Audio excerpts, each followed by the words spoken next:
فجر کی نماز کے بعد ایک ایسا عمل ہے جو آپ کے رزق کے بند دروازے کھول دے گا۔ یہ کوئی مشکل کام نہیں، صرف ایک لفظ ہے جسے دہرانا ہے، اور وہ لفظ ہے استغفار۔ اللہ کی قسم، اگر آپ کی نیت صاف ہوگی، آپ کا دل اللہ پر پختہ بھروسہ رکھے گا، اور آپ اس عمل پر یقین کے ساتھ عمل کریں گے تو آپ پر رزق کی بارش ہو جائے گی۔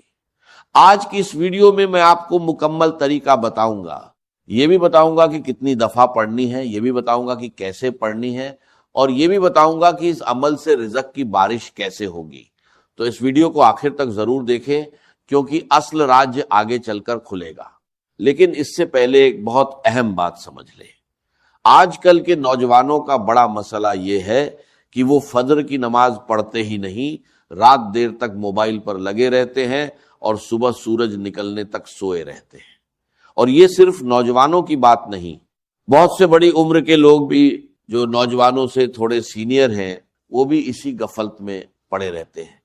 حالانکہ انہیں پتا ہوتا ہے کہ رزق فجر کے وقت لکھا جاتا ہے، وہی وقت جب یہ لوگ گہری نیند میں ہوتے ہیں۔ یہی وہ بڑی وجہ ہے جس کی وجہ سے رزق میں تنگی آتی ہے، برکت رک جاتی ہے، اور بندہ دن رات محنت کے باوجود خالی ہاتھ رہتا ہے۔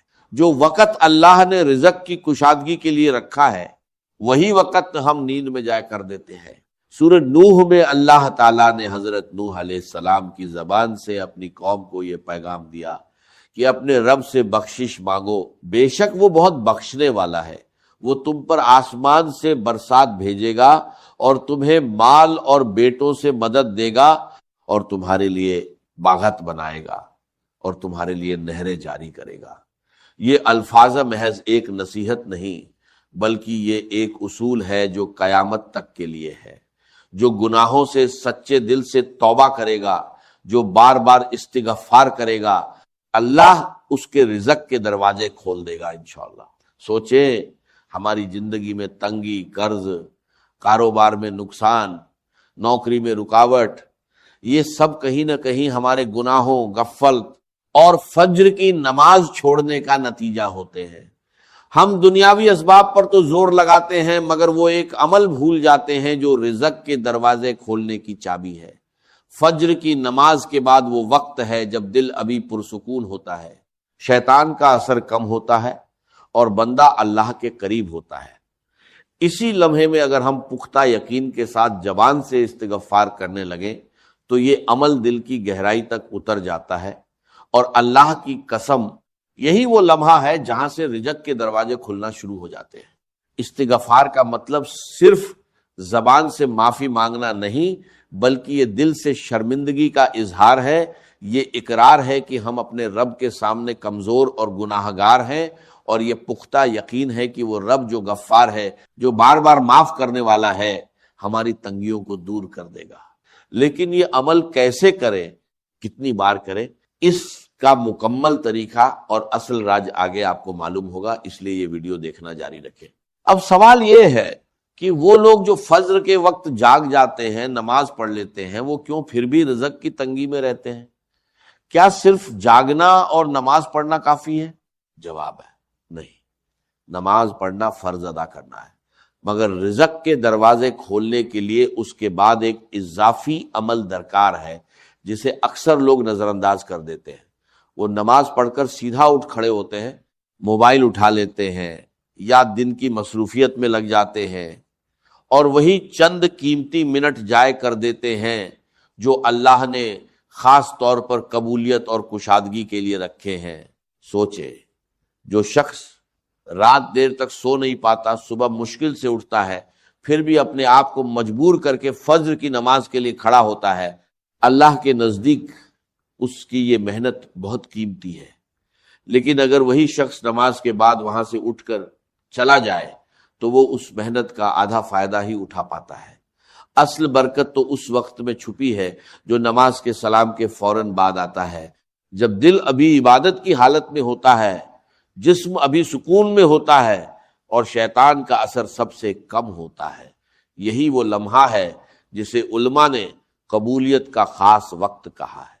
یہاں ایک اور بات سمجھ لیں، بہت سے لوگ رزق کے لیے صرف دنیاوی تدبیریں کرتے ہیں، محنت بھی کرتے ہیں، دن رات کام میں لگے رہتے ہیں، مگر روحانی تدبیر کو بھول جاتے ہیں۔ حالانکہ رزق کا اصل مالک اللہ ہے، اور جب تک ہم اس کے ساتھ اپنا تعلق درست نہ کریں، محض دنیاوی محنت رکاوٹوں سے نہیں نکال سکتی۔ فجر کے بعد کا یہ وقت دراصل وہ موقع ہے جہاں دنیاوی تدبیر اور روحانی تدبیر ایک ساتھ جمع ہو جاتی ہیں، اور یہی مجموعہ رزق کے دروازے کھولنے کا اصل سبب بنتا ہے۔ اللہ کی قسم، جو شخص یہ سمجھ لے کہ اٹھنا صرف نصف کام ہے اور اس کے بعد کا عمل اصل راجیہ ہے، اس کی زندگی بدلنا شروع ہو جاتی ہے۔ نبی کریم صلی اللہ علیہ وسلم کی زندگی میں ہم دیکھتے ہیں کہ آپ صلی اللہ علیہ وسلم نماز کے بعد بھی اللہ کے ذکر میں مشغول رہتے، فوراً دنیا کی طرف نہ لپکتے۔ یہی طریقہ صحابہ کرام رضی اللہ عنہ نے بھی اپنایا، اور یہی وجہ تھی کہ ان کی زندگیوں میں برکت اور کشادگی نظر آتی تھی، باوجود اس کے کہ ان کے پاس دنیاوی وسائل ہم سے کم تھے۔ تو اگر آپ سمجھتے ہیں کہ فجر پڑھ لینا کافی ہے تو یہ سوچ بدل لیں۔ اصل کام نماز کے بعد شروع ہوتا ہے، اور وہ عمل جو زبان سے نکلنے والا ایک ہی لفظ ہے آپ کی پوری زندگی کی سمت بدل سکتا ہے۔ یہی لفظ ہے استغفار۔ نماز کے سلام کے بعد جائے نماز پر ہی بیٹھے رہے، آنکھیں بند کر لیں یا نیچے نظر رکھیں، اور دل میں یہ سوچے کہ میں اپنے رب کے سامنے اپنے گناہوں کا اقرار کر رہا ہوں اور اس سے رزق کی کشادگی مانگ رہا ہوں۔ اس کے بعد زبان سے کہے استغفر اللہ، یعنی میں اللہ سے بخشش مانگتا ہوں۔ یہ الفاظ 100 مرتبہ دہرائیں۔ 100 کی گنتی رکھنے کے لیے آپ اپنی انگلیوں کے پوروں کا استعمال کر سکتے ہیں، یا تسبیح کے دانے استعمال کر سکتے ہیں، یا موبائل میں کاؤنٹر لگا سکتے ہیں۔ گنتی کا رکھنا ضروری ہے، کیونکہ یہ عمل کی پابندی اور نیت کی سچائی کو ظاہر کرتا ہے۔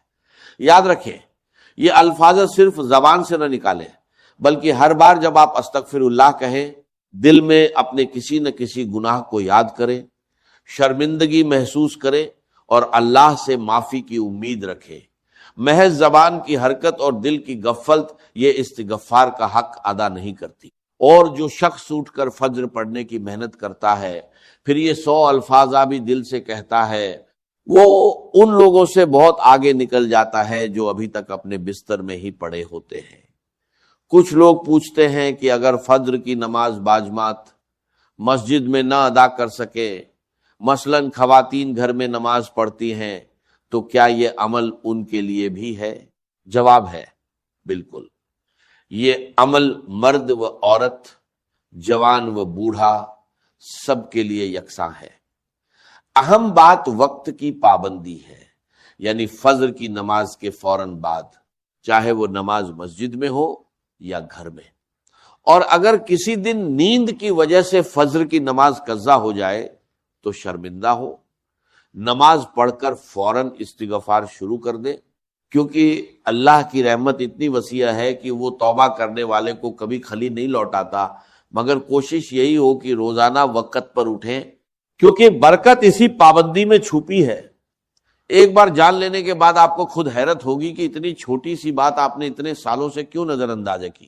اب سمجھتے ہیں کہ استغفار اور رزق کے کھلنے کا اصل تعلق کیا ہے اور یہ کیسے کام کرتا ہے۔ اللہ تعالیٰ کا نظام یہ ہے کہ رزق کی تنگی زیادہ تر گناہوں اور غفلت کی وجہ سے آتی ہے۔ نبی کریم صلی اللہ علیہ وسلم نے فرمایا کہ بندہ جب گناہ کرتا ہے تو اس کے دل پر ایک نشان پڑ جاتا ہے، اور یہ نشان اس کے اور اللہ کی رحمت کے درمیان ایک پردہ بن جاتا ہے۔